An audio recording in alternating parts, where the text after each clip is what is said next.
a quelqu'un qui a dit que je peux pas jouer aux poupées, et après j'ai pleuré. Bienvenue sur Papatriarcat, le podcast qui réfléchit la parentalité au XXIe siècle en essayant de l'affranchir du modèle patriarcal.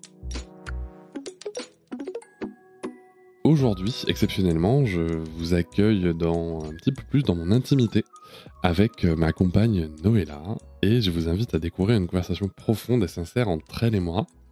Ensemble, nous discuterons des dynamiques familiales et des difficultés qu'on a pu rencontrer dans ce choix du deuxième enfant. Comment est-ce qu'on a pris cette décision? Quels étaient nos doutes? Quels étaient nos espoirs? Comment est-ce qu'on gère aujourd'hui un petit peu les défis liés à cette décision, notamment en termes de charge mentale et d'organisation familiale, parce que c'était vraiment des sujets qui nous avaient questionnés en amont. Alors à titre personnel, j'ai déjà le format journal de papa dans lequel je me livre, voilà, comme ça, vraiment en brut, en dur. Là, l'idée, c'était vraiment avec Noëlla de vous proposer un échange, pareil, un peu en brut, en dur, dans notre communication à nous, de notre dynamique de couple à nous, de comment est-ce qu'on a vécu ces moments-là, de choix du deuxième enfant, et de voir comment est-ce qu'on peut avancer ensemble quand on est d'accord, pas d'accord, aussi quand on doit prendre en considération l'autre, bien sûr, sur des décisions qui peuvent être très personnelles. Voilà, donc ça, c'est important d'en parler. Alors, je tiens beaucoup à remercier Noëlla pour cet échange parce que c'est vraiment cool de pouvoir avoir ces discussions-là à un micro, de pouvoir le partager avec d'autres personnes pour pouvoir déjà montrer que ce sont des discussions qui sont pas toujours faciles à avoir pour quiconque, qu'on a des points de désaccord, qu'on a des points d'accord, qu'il y a des zones de tension, qu'il y a des zones de friction, qu'on arrive à composer avec tout ça. Et c'est vraiment un exercice qui n'est pas toujours évident aussi, encore moins un micro du coup. Donc voilà, un grand merci à elle d'être OK avec le partage de tout ça. Et puis on va commencer. Alors là, il n'y a pas de première question, on y va vraiment tranquille, très chill. Juste, n'hésitez pas à vous abonner au podcast, à laisser une note avec un max d'étoiles et commenter partout où c'est possible, à partager des podcasts autour de vous. On se retrouve aussi sur les réseaux sociaux comme Instagram, Facebook, TikTok et LinkedIn. Vous pouvez aussi réagir en laissant un audio sur l'outil SpeakPipe, même depuis votre téléphone. Le lien est en description. Bon, allez, on y va tout de suite avec le début de cet épisode. Merci encore chérie pour cet échange et je vous souhaite une très bonne écoute. Noëlla, bienvenue. Maintenant, on a 2 enfants. Vous savez qu'on en voulait ensemble. On était sûr d'en faire un, mais est-ce qu'on était sûr d'en avoir 2? Ça, je ne sais pas. Est-ce que toi, tu as toujours su que tu voulais faire au moins 2 enfants? Non, moi, j'avais pas de nombre prédéfini. Après, je savais que je souhaitais au moins un enfant, ça c'est sûr. Et après, je m'étais plutôt dit, on voit déjà ce qui se passe. Et après, quand Sarah est arrivée, si, je me suis dit que je souhaiterais sûrement un deuxième, mais pas très rapproché, c'est-à-dire pas avant les 3 ans. Par contre, je m'étais dit, à partir de 3 ans, j'aimerais bien peut-être avoir un autre enfant. Je l'ai vécu dans le sens où, en fait, quand Sarah est arrivée et tout, on a vécu les étapes avec Sarah, je me suis pas dit que c'était la dernière fois que je les vivais. Ça, c'est sûr. Donc, même si c'était pas vraiment très clair pour nous, on aura un deuxième enfant, c'est sûr, parce que c'était pas clair pour nous, effectivement. Chacun, on disait oui, attends, on va voir, pas tout de suite, on en reparle. On s'en reparle. mais en fait, je n'ai pas du tout vécu cette arrivée de premier enfant comme si c'était le dernier, quoi. Donc, dans ma tête, je pense que je me disais que je souhaitais... En tout cas, c'était une ouverture. C'était pas une clôture, quoi. Oui, là, avec Lucas, tu as ce sujet-là de... Ouais, avec ce sujet, là, il y a le sujet, maintenant que Lucas est là, de est-ce que c'est le dernier ou non. Ouais, ça, c'est un autre sujet. Est-ce que Cédric fait sa vasectomie ou pas? Écoute, toi, t'as voulu avoir des vannes dans d'autres épisodes. Moi, je fais tes bébés. Chacun va passer ses messages. Après, si on gagne au loto, on peut faire d'autres bébés. Non, mais c'est un vrai sujet. Mais comment tu voyais, toi, à ce moment-là parce que si ce que tu recherchais, c'était 3 ans d'écart, ça veut dire qu'à 2 ans, aux 2 ans de Sarah, fallait turbiner, quoi. Non. C'est à partir de 3 ans, fallait turbiner. C'est-à-dire, à partir de 3 ans, là, je me disais, ça serait bien. Moi, je voulais pas qu'il soit trop rapproché. Je voulais pas non plus qu'il soit trop espacé. C'est quoi trop espacé? Trop espacé, c'est à partir de Sarah, là. 5 ans et demi, pour toi, tu trouves que c'est trop? C'est espacé. Je pense que plus espacé, oui, c'est très espacé pour moi. Pour toi, oui. Oui, pour moi, mais en fait, selon les configurations des familles, ça leur va très bien ou ça leur va pas, tu vois. voilà, c'est pas du tout une norme, en fait. Ça, c'est sûr. En tout cas, je savais ce que je souhaitais pas, quoi. Voilà, c'est surtout ça. Ce que je souhaitais pas, mais après, dans la parentalité, on choisit pas toujours ce qu'on souhaite. Donc, voilà, je savais qu'avoir 2 enfants, séparés de moins de 3 ans, je trouvais ça trop difficile à gérer. Je me sentais pas du tout de faire ça. Et toi non plus, je crois. Ça, c'était ce que je souhaitais pas. Après, oui, j'avais le souhait quand même qu'ils aient pas des écarts d'âge trop importants, mais de toute façon, on ne choisit pas vraiment voilà, quand ça arrive. On peut essayer de choisir quand ça arrive pas. On peut essayer, mais du coup, après, finalement, on a quand même un peu tardé. Moi, je pense que j'aurais peut-être moins tardé si ça avait été que moi, je sais pas. Après, c'était encore un peu flou. Je sais pas, le postpartum, ça dure combien de temps? Mais Je il sais paraît que pas. ça dure jusqu'à 3 ans. Ah, ben, on était, voilà, on était un peu sous l'eau. Voilà, il y avait d'autres choses à traiter. On n'était pas trop sur le sujet, quoi. Mais moi, j'aurais peut-être ramené le sujet peut-être plus tôt, je pense, ouais, quand même. Mais tu l'as amené plutôt chez. Ah ouais, je l'ai amené plus tôt. Non, mais mommy brain, là. Moi, tu me demandes des trucs. Je sais plus où j'en suis, j'ai plus de cerveau. Il y a eu. Bon, outre le fait que moi, si tu veux, ce que j'ai assez vite compris, même avant les 3 ans de Sarah, c'est que pour être le père que je voulais être, il fallait que j'ai beaucoup de ressources disponibles pour un enfant. En plus, à ce moment-là, on commence à l'instruction famille, on commence à côtoyer des gens aussi qui ont des enfants très rapprochés. Je vais pas citer les noms ici, mais peu importe, des enfants très très rapprochés. Moi, je discute avec ces personnes-là en plus, et qui me disent c'est l'enfer. C'est l'enfer sur Terre. Et qui, du coup, en plus, avaient les mêmes souhaits éducatifs que nous, et qui se retrouvent en fait face à des vrais dilemmes dans leur parentalité parce qu'ils se retrouvent à avoir les comportements quotidiennement que ces personnes-là voulaient pas avoir quoi, avec leurs enfants.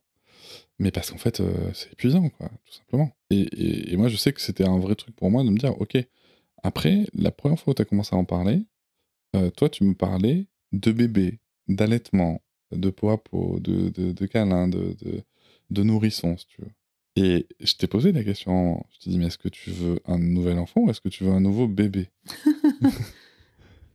Je me souviens pas, c'est Tu le t'en mommy souviens brain pas? total. Parce que c'était intéressant parce qu'il y avait un vrai décalage à ce moment-là, parce que toi, tu me parlais de bébé, de maternage, en fait. Et moi, si tu veux, je me projetais dans, qui était en instruction en famille avec Sarah, je me projetais dans, mais moi, je vais devoir me retrouver là avec 2 enfants, enfin, en tout cas, avec un bébé qui est totalement incapable de contrôler ses émotions. Sarah, qui est encore à 3 ans et demi, 4 ans, si tu veux, ben, la gestion des émotions, c'était encore compliqué, quoi, tu vois? Au quotidien, en tout cas. Et moi, j'étais là, non, en fait, je pourrais pas, tu vois? Vraiment, je voyais pas où j'allais trouver la ressource pour ça. Et je trouvais qu'on avait vraiment ce décalage entre toi qui me parlait d'un bébé et moi qui me projetais dans 2 enfants et puis dans 2 enfants en instruction en famille, tu vois? Oui, je pense que moi, je me projetais pas forcément dans l'instruction en famille, parce que l'instruction en famille, c'est 3 ans après, quoi, déjà à l'arrivée. Donc je m'y projetais pas. Par contre, je me projetais très bien qu'à un moment, ces enfants, ils vont tous les 2 ne plus déjà être dans cette période, ne plus être dans la période, des tout petits, des en dessous de 3 ans et tout, et c'est ça que je souhaitais. C'est-à-dire qu'ils soient pas non plus un écart d'âge énorme. Moi, mon père, il s'est remarié, il a eu un fils, on a 15 ans d'écart. Oui, non, mais d'accord. Donc voilà, je voulais pas non plus qu'il y en ait 10. C'est le cas d'une famille recomposée aussi, tu Oui. vois? Cette période-là, en attendant, Sarah, elle était encore dedans, ou en tout cas, on allait attaquer l'instruction en famille, et moi, je me projetais dans tout ce que je fais avec Sarah, il faut que je le fasse avec un bébé qui va me demander beaucoup d'énergie en plus, tu vois. Quelle énergie il me reste pour Sarah? Quelles ressources il me reste pour Sarah? Et j'avais vraiment l'impression que toi, tu te projetais pas du tout là-dedans. Je me rappelle même d'une fois où, quand on parlait, et puis il y avait un sujet de cadre aussi par rapport à Sarah, il y avait un vrai sujet éducatif par rapport au cadre qu'on donnait à Sarah, et je me rappelle d'une fois où je t'avais dit, mais on était à table, et c'était n'importe quoi, et je t'avais dit, mais comment tu te vois là si t'as un autre bébé en fait Non, je m'en souviens ça. si t'as un autre bébé qui est là, qui est au sein, comment est-ce que tu vas faire pour accompagner Sarah de la même manière si au même moment t'as un bébé qui te sollicite? Je me souviens pas de la réponse à ce moment, hein. Oui, mais maintenant que bébé est là, tu vois. Imagine si Sarah avait les mêmes comportements de vouloir manger sur toi, et si elle est pas sur toi, c'est une crise. Je sais pas, parce que je pense qu'on se construit pas pareil, tu vois? Il y aurait eu la grossesse, il y aurait eu d'autres choses, on aurait avancé, en fait, on n'est pas parfait, mais on avance. On peut pas comparer quelqu'un qui a juste un enfant et qui va mettre un cadre avec un seul enfant et quelqu'un qui va mettre un cadre avec 2 enfants. Même si tu mets le même cadre, tu vas pas dépenser la même énergie et tu vas peut-être t'y prendre différemment, en fait.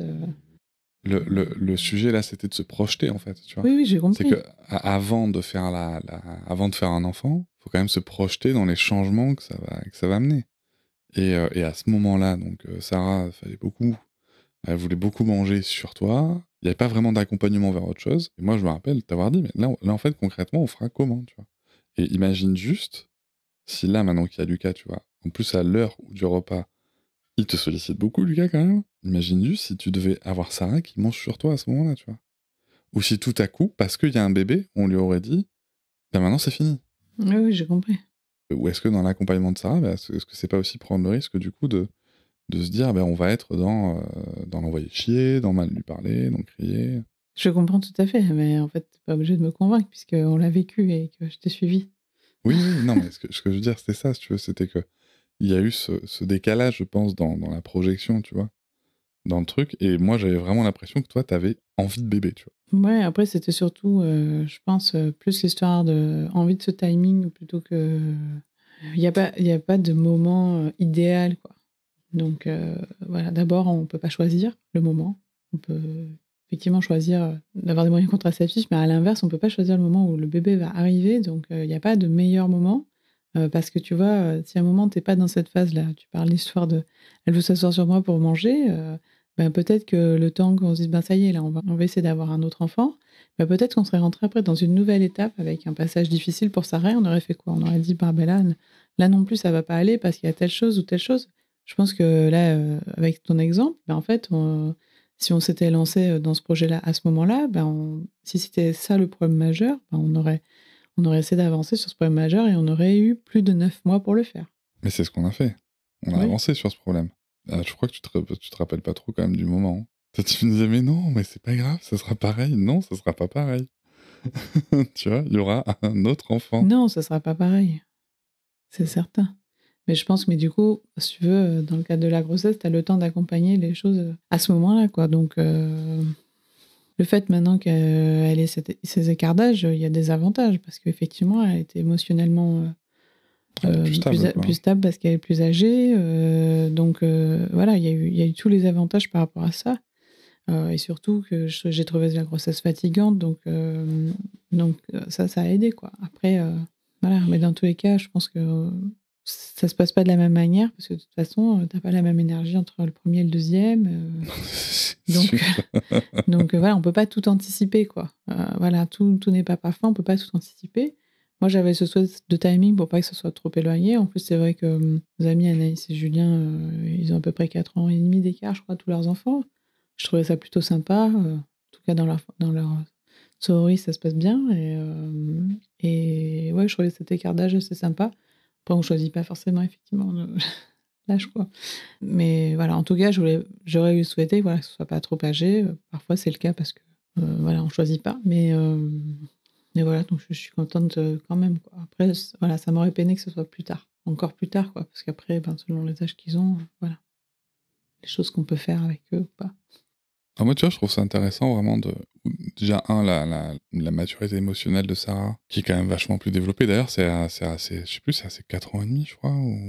Ouais, c'est ça, 4 ans et demi, je te dis. Là, je pense que ça peut le faire, tu vois. Parce que ça commence à être compliqué. Ouais. Quoi? Vas-y. Attends, mais oui, oui, tu as dit vers là, quoi. C'était un peu tard. Tu as dit peut-être un peu avant, je pense, mais ouais, c'était un Je peu tard, sais, il était temps. je sais plus quand c'est qu'on a levé les freins. Ah non, si, je me rappelle. C'était à la rentrée 2022. Si, c'était en septembre 2022. C'est juste qu'on a mis, on a mis un Oui, peu de temps pour que le bébé. oui, elle devait avoir 4 ans, quoi, Ouais. environ. Donc, Mais oui, puis après, c'est vrai que là, comme tu disais, après, ça a pris quelques mois pour mais c'est bien pour ça arriver. que j'avais pensé l'histoire des 3 ans, parce que tu ne choisis pas. Oui, d'accord. Tu choisis C'est pas, pour d'accord, ça. mais imagine si t'avais fait comme Sarah et si one shot. Oui, mais tu ça sais arrive. pas, voilà. Oui, mais tu sais pas. Bah écoute, moi je préfère ne pas savoir, mais avoir une maturité émotionnelle de mon enfant qui a évolué. Non, mais je comprends parfaitement. En fait, je comprends. Si ça avait été un véritable désaccord, on l'aurait pas vécu pareil, cette question-là. Donc je comprenais ce que tu disais. Puis j'avais aussi envie que vraiment on soit sur la même longueur d'onde par rapport à ça, parce que je trouve que c'est vraiment une équipe après. si on veut que ça se passe bien, quoi, pour avoir justement la disponibilité pour les 2 enfants. Il faut vraiment qu'on s'entende bien, toi et moi, je trouve. Voilà, faut vraiment former la team. Déjà, il faut former la team pendant la grossesse parce que franchement, ma disponibilité, elle était vraiment moindre, quoi. La première grossesse, là, sans enfant, je sais pas, il existe Netflix, il existe des temps de repos et tout. Là, j'avais juste l'impression de me faire rouler dessus. On Voilà, en parlera, mais... Donc, et donc, du coup, voilà, si on n'avait pas été une équipe là, ça aurait été dur. Mais je sais pas si je t'avais mis la pression, que j'étais tombée enceinte et qu'en plus, j'étais pas dispo. J'aurais pas été dispo peut-être pour justement changer là sur les histoires de cadre que tu disais, avancer là-dessus. Peut-être que j'aurais pas été dispo justement parce que j'aurais été dans un état. Il y avait le cadre, il y avait le sujet de la charge mentale aussi à la maison, quoi. Tu vois, c'est aussi à ce moment-là que c'était compliqué parce que il y avait beaucoup de charges domestiques et familiales à la maison et qu'il y avait l'instruction famille et qu'il y avait le développement de mon activité et d'ailleurs c'est à ce moment-là que tu avais pris la décision de prendre des heures de ménage, tout simplement aussi parce que le but c'était pas non plus que toi tu te retrouves à faire plus de ménage, tu vois. Mais Oui, en tout cas non. moi c'était trop. Non, mais même, oui, par rapport à ton activité et tout, je me souviens à peu près 6 mois après, on a parlé du fait de rescolariser Sarah, etc. Enfin, de scolariser Sarah plutôt même. Donc, enfin, voilà, de changer notre manière de fonctionner, quoi. Ouais, ça avait été mis sur la table. Oui. Ouais. Voilà, et du coup, c'est un garçon. Est-ce que tu voulais un garçon ou est-ce que tu voulais une fille, toi? Tu me fais rire parce que tu sais très bien. Oui, mais non, il faut que tu le dises au oui. micro, sinon parce que les gens ne savent pas. Non, c'est vrai que je me suis souvent imaginé avoir une fille. Déjà au premier désir du premier enfant. Je me suis beaucoup projetée sur une fille. En fait, j'ai l'impression de connaître ça, quoi. C'est-à-dire, voilà, autour de moi, ma mère a eu une fille. Je sais pas pourquoi, quoi. Enfin, voilà, c'est quelque chose que je me représentais. Et avoir un garçon, c'est pas du tout un problème. Mais par contre, c'est une figure que je me représente pas, quoi. Pourtant, c'est vrai que, bon, ma tante, elle habite loin, mais bon, elle a eu 2 garçons, mais c'est vrai que je la croise pas trop. Il y a eu mes cousins, c'était des faux jumeaux, il y a un garçon quand même, donc je sais pas, mais j'avais cette impression vraiment de pas avoir cette représentation autour de moi, de pas avoir été autour de garçons. Et du coup, d'avoir un enfant garçon, j'avais l'impression que je savais pas faire, quoi. Quand on a eu ce désir de deuxième enfant, je me suis dit, bon, bah, si c'est une fille, easy, quoi. Enfin, je sais pas comment dire, c'est fluide, quoi. Enfin, voilà, c'est une fille, je vais avoir 2 filles, j'aurai 2 filles, voilà, quoi. Et si c'était un garçon, j'avais cette impression de devenir une nouvelle maman. C'est-à-dire, j'ai pas le mode d'emploi. Et j'ai eu ce petit, je trouve, ce petit cap à faire, quoi.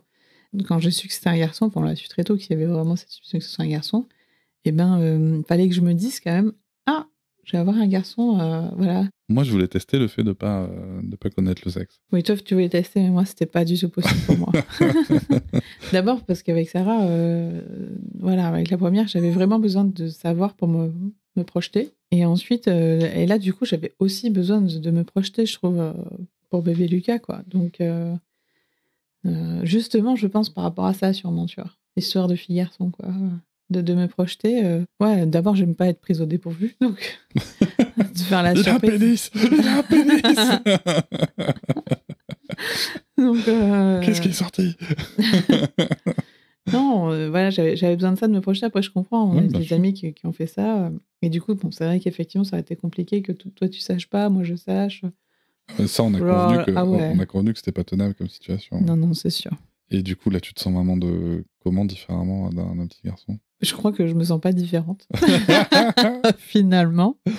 Je sais pas, c'était dans ma tête, tu vois, mais non, je me sens pas différente du fait de son sexe. Mais par contre, j'ai l'impression de me sentir quand même nouvellement maman parce que c'est un nouvel enfant, un nouveau bébé. Oui, indépendamment du sexe. Un nouveau lien, quoi. Voilà. Donc, mais ça, c'est indépendamment du sexe, juste nouvellement maman comme ça. Mais finalement, l'histoire que ce soit un petit garçon là, j'avais vraiment cette sensation quand il était pas là que mais je sais pas comment on fait, quoi. Un peu comme quand Sarah est arrivée, c'est-à-dire c'est mon premier enfant, je ne sais pas comment on fait, comment on est maman.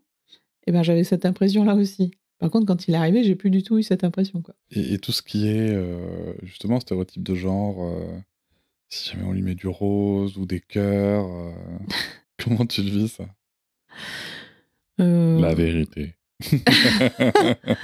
Non, bah déjà là dans ses fringues, on a gardé des fringues de Sarah, des pyjamas avec des cœurs et des machins. Moi, j'en avais rien à faire là. Après, non, je ne vais pas aller lui mettre les robes à cœur de Sarah, je ne me vois pas aller lui mettre. Je pense que mon but, en fait, il mettra ce qu'il aura envie. C'est-à-dire, quand Sarah, elle a pu choisir les vêtements qu'elle voulait mettre, on a suivi ses choix, quoi. Voilà, donc je pense que... Elle était quand même très poussée, notamment par les grands-mères, qui à ce moment-là étaient présentes, très présentes dans sa vie. Elle était tellement jolie en robe, tu vois. Ah oui, mais nous, non, on n'a pas fait ça, Non, je veux non, mais dire. nous, non. Voilà, Mais, on peut pas non, mais toujours... on n'est pas les seuls à éduquer les enfants, ouais. tu vois. Oui, oui, oui, mais en tout cas, elle avait des fringues... elle a eu des fringues de toutes les couleurs, et voilà. Et bon, nous, on a choisi ses fringues pendant longtemps. Là, maintenant, on doit choisir avec elle, parce qu'elle voilà, elle en a de choisir ses vêtements, et donc lui, je pense que ça sera pareil. Mais voilà, après, moi, j'ai pas forcément envie de jouer la provocation, mais bon, je pense qu'on avance âge par âge, quoi. On a des amis dont parfois des petits garçons ont envie de porter des robes là ou des machins, ils le font, voilà. Je me demandais comment t'imaginais et comment t'imagines justement une Adelphi comme ça, avec ta petite fille, ton petit garçon, alors que toi, t'as pas vraiment connu. Enfin, tu vois, ton modèle, c'était. Tu l'as dit, t'as un demi-frère avec 15 ans d'écart. T'as eu une sœur, on dit que c'est ta sœur, mais c'est ta demi-sœur, que t'as connue à 7-8 ans. Et les styles éducatifs, c'était plutôt quand même que vous étiez deux enfants uniques qui vivaient ensemble, quoi. Je sais pas ce que c'est. Tu vois, tu rebondis sur un truc que tu m'as dit. Tu m'as dit vous avez été élevés comme deux filles uniques. Moi, je sais pas ce que ça veut dire en fait. Être élevée comme deux sœurs ou être élevée comme deux filles uniques. Je ne comprends pas ça. Je n'ai pas compris la différence que tu voulais faire. Tu peux peut-être me l'expliquer du coup. Mais en fait, si tu veux, dans vos réactions, ayant bien connu, ayant vécu plusieurs mois d'affilée avec ta demi-sœur, il y a des choses que j'observe. Vous êtes très importante dans les environnements avec lesquels vous interagissez au niveau familial. C'est-à-dire que quand il vous arrive quelque chose, tout le monde est au courant. Quand vous vous blessez, tout le monde est au courant. Des parents, tu veux dire? Oui, oui, mais ce que je veux dire, c'est que même toi, adulte, tu vois, je veux dire, quand t'as mal, tout le monde est au courant, tu vois. Je veux dire, il y a pas forcément de retenue qui vient des fois, tu vois, avec le fait d'être dans une Adelphi, parce qu'on peut pas s'occuper de toi tout de suite, tu vois. En fait, tu peux pas être le centre de l'attention tout de suite. Et c'est quelque chose qui se constate même là, tu vois, où il y a vraiment, tu vois, parfois même des choses où toi-même, tu vois, ça va vite passer, mais l'expression est vraiment très forte. Chose qu'on apprend généralement, si tu veux, dans les Adelphi, pas à ignorer forcément, hein, mais en tout cas, à diminuer l'expression, parce qu'en fait, il y a d'autres personnes autour, et on n'est pas forcément le centre de l'attention tel que peut l'être l'enfant unique, tu vois. En fait, tu vois, là, par exemple, on le voit déjà avec Sarah et Lucas, si tu veux. Il y a une prise en considération de l'autre, et surtout, le fait de comprendre que l'attachement, tu vois, peut se partager avec les figures d'attachement, tu vois, qui n'est pas forcément présent chez les enfants uniques, tu vois, où on aime bien, on a été habitué à ce que nos figures d'attachement répondent à nous en priorité tout le temps. Alors que dans les Adelphi, c'est pas possible. Et c'est encore plus ressenti sûrement. Enfin, ce que montrent les études, que c'est encore plus ressenti par les aînés d'Adelphi.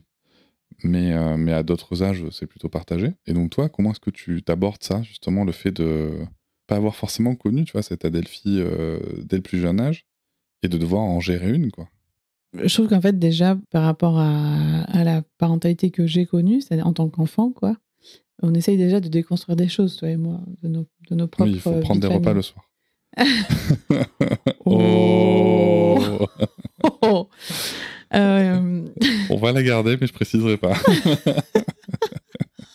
Ouais, on essaye déjà de déconstruire ce qu'on a connu. Voilà, ce qui n'est pas forcément facile, parce que parfois on refait les schémas de nos propres parents et tout, voilà. Et du coup, vu que déjà on essaye de déconstruire, je cherche pas forcément à faire la même chose que ma mère, en fait. Donc finalement, même si je n'ai pas connu, c'est peut-être pas plus mal. Parce que peut-être que si j'avais eu déjà des frères et sœurs où j'aurais connu ça avec parents à moi, et leurs défauts que eux ont, que je ne souhaite pas reproduire, peut-être ça aurait été pire. Peut-être j'aurais des difficultés à ne pas faire la même chose. Donc finalement, de partir sur une page vierge, je trouve que c'est pas plus mal.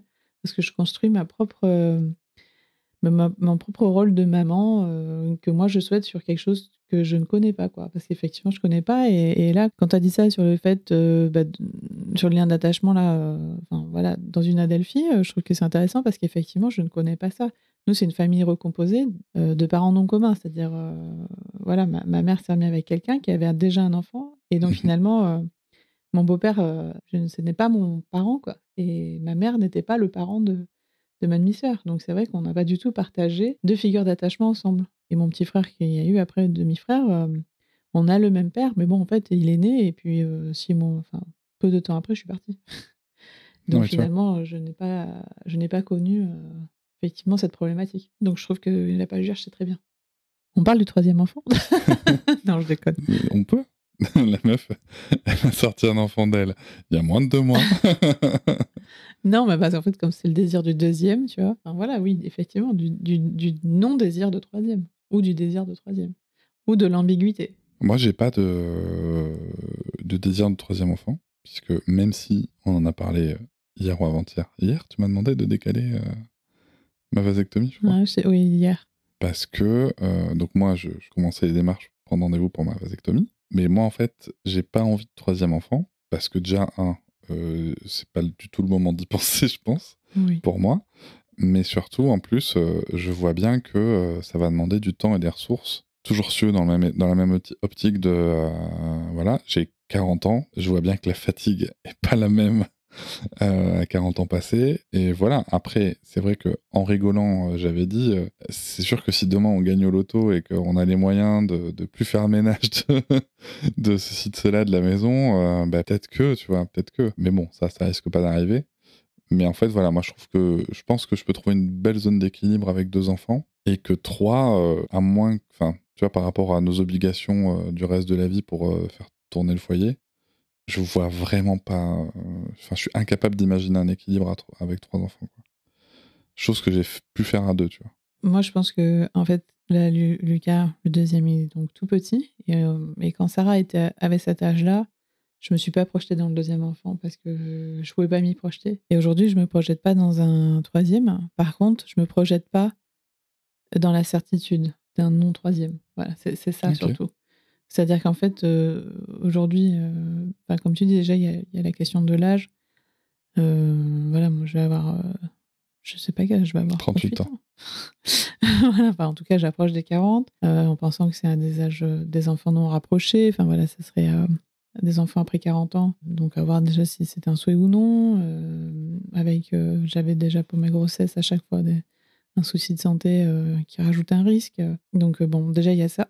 Mais aussi, là aujourd'hui donc, je suis plutôt dans l'état de me dire: «C'est sûrement le dernier enfant» et donc à chaque fois faire le deuil de, ben, là, voilà, c'est la dernière phase nouveau-né, c'est mon dernier allaitement, c'est mon dernier voilà et du coup, je suis dans cette étape-là où c'est vrai que j'ai peut-être du mal à passer ce cap-là parce que, voilà, c'est des caps à passer. Mais en même temps, du coup, je j'ai pas forcément envie de me fermer la porte. Voilà, je sais qu'avec l'âge qui avance, ben, il y a des portes qui vont se fermer. C'est-à-dire, voilà, il y a un moment, il y a des projets, que je ferai plus dans ma vie et du coup, de me dire que là, on ferme parce que dans tous les cas, c'est sûr que c'est mort.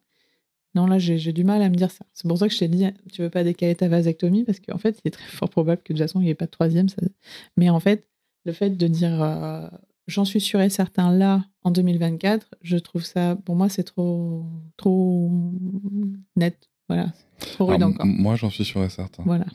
Et bien entendu, c'est mon corps, c'est mon choix pour la vasectomie, Ouais. ça, on n'a pas de débat là-dessus. Néanmoins, si le fait de la décaler, ça peut t'aider, toi, à cheminer tranquillement à ton rythme sur ce sujet, il n'y a pas de problème. Ouais, ouais. Moi, c'est plus cette question, en fait, de cheminement parce que je vois aussi se profiler en fait, avant que lui arrive, j'étais aussi en mode: «Non, mais oui, c'est le dernier parce que la vie, l'âge, le machin, le truc, voilà». Mais maintenant, c'est vrai que maintenant qu'il faut cheminer, ben, je préférerais cheminer, tranquillement plutôt que cheminer avec un truc violent où je me dis: «Bah, là, de toute façon, que tu cheminé ou non, c'est comme ça». Alors qu'en fait, Bah, effectivement, si à un moment ça se non, mais de après, toute je peux faire façon un enfant avec quelqu'un d'autre. merci, super, j'avais pas trop prévu. Mais non, c'est surtout qu'en plus, de toute façon, quand bien même à un moment la question reviendrait sur la table, comme de toute façon, c'est le corps des 2 personnes, c'est le choix des 2 personnes, il viendra aussi une réflexion où ça se fait effectivement, de toute façon, il y aura pas de 3e pour, le simple fait que, par exemple, toi, tu n'en souhaiterais pas. Mais c'est une autre étape, en fait. Mhm. C'est une étape différente Et de toute façon, on a toujours choisi ensemble, même pour le choix du premier enfant. On n'a pas été en accord au début en même temps. Donc voilà. Donc en fait, c'est juste la question de cheminer, c'est surtout ça. Parce qu'aujourd'hui, il faut que je savoure aussi sûrement le fait que ce soit le dernier. Et je suis en plein postpartum, donc avec les hormones qui vont avec, donc c'est pas forcément simple. D'ailleurs, hier, quand je t'ai parlé de ça, c'est que c'était mon dernier rendez-vous avec le gynécologue, contre le suivi post-op, là. Et du coup, c'était la dernière fois sûrement que je le voyais lui, c'était mon obstétricien. C'était la fin de ma grossesse pour moi, en fait. J'ai accouché il y a presque 2 mois, mais pour moi, c'est la fin de ma grossesse. Je me dis, là, c'est la fin de ma dernière grossesse. C'est un état que j'aime bien aussi porter la vie, même si, voilà, il y avait la fatigue et tout. Mais du coup, c'était un cap à passer, quoi. Tu vois, voilà, c'est des caps à passer là, que j'ai pas connu avant parce que quand tu as 30 ans, dans les 10 années suivantes, il peut se passer plein de choses. Là, maintenant, il y a des choses dans la vie que je ne ferai pas forcément, quoi. Effectivement, voilà, dans nos choix de vie à nous, quoi. Parce que bon, autour de nous, des gens dans ma famille qui ont eu des enfants après 40 ans, c'est une autre histoire. Oui, mais, non, mais en tout cas, nous, dans nos choix de vie à nous, c'est ça. C'est pas inimaginable, mais c'est aussi que tu vas rentrer dans une phase là où, encore une fois, tu vas falloir retrouver un équilibre pro, vie perso. Non, mais tout à T'as fait. des projets, j'ai des projets, tu vois. Tout à fait. Mais c'est pour ça que je me dis, il y a des caps à passer, je chemine, voilà. Et en fait, si je peux cheminer en douceur, comme on a fait tout le temps, je le ferai, quoi. Mais bien sûr. Merci, chérie. Merci. Je vous remercie de m'avoir écouté. Je vous invite à vous abonner au podcast sur votre plateforme préférée et à me retrouver sur Instagram, TikTok, Facebook et sur le blog papatriarca.fr. À bientôt.